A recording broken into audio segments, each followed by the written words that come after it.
all of the players are, you're sort of hoping that none of the players go, accept these full MVNOs in, but as soon as one does, they're sort of going to come in. So I guess sort of like end game, like, I guess what else can the sort of MNOs do to sort of, I guess, sort of control or sort of taper, the MVNOs from sort of doing this kind of thing, getting like significant scale and, gaining a little bit of leverage over them? Well, I mean, there's a number of different things. I mean, there's other ways you can try and manage, an MVNO to ensure that they are, very aligned with the strategic objectives of the MNO. And you've mentioned it there. The first thing that you look at is, is this a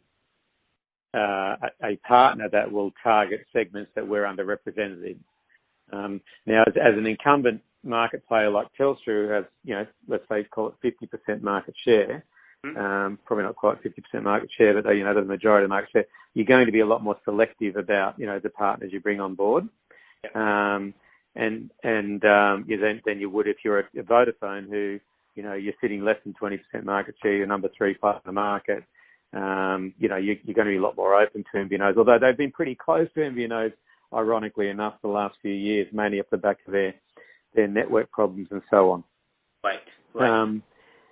Now, what I was going to say is that you can also incentivize commercially your MVNO partners to target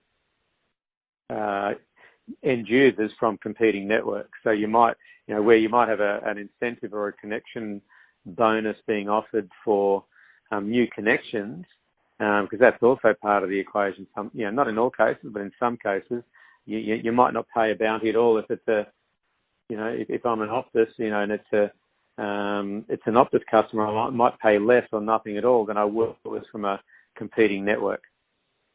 Okay, that's sort of almost like a defense type pricing or defense. So that, what you're trying to get them to do is target their marketing and their acquisition incentives at non at competing network providers, customers. Interesting. Okay. So it's sort of a precarious position as sort of as an MNO. Just to come back to I think you sort of mentioned,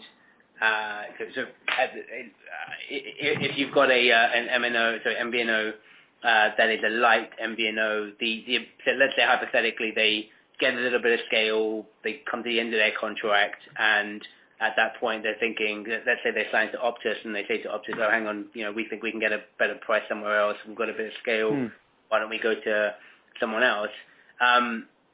If at that point they decide to go with someone else, what kind of, apart from having to get customers to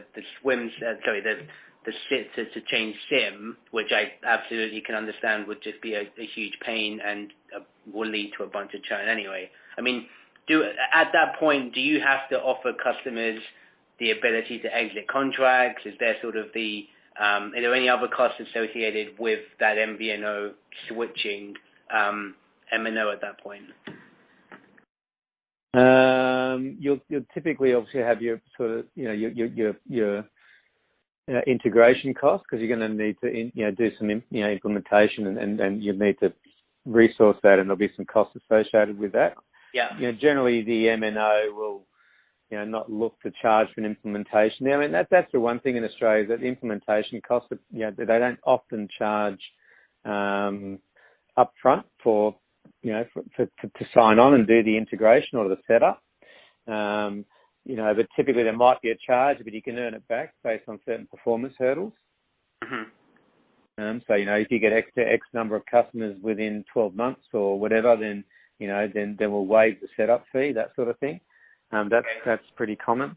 In the environment, in the switching scenario you just talked about, trying to think what some of the other costs might be. I think depending on how, if you're an enterprise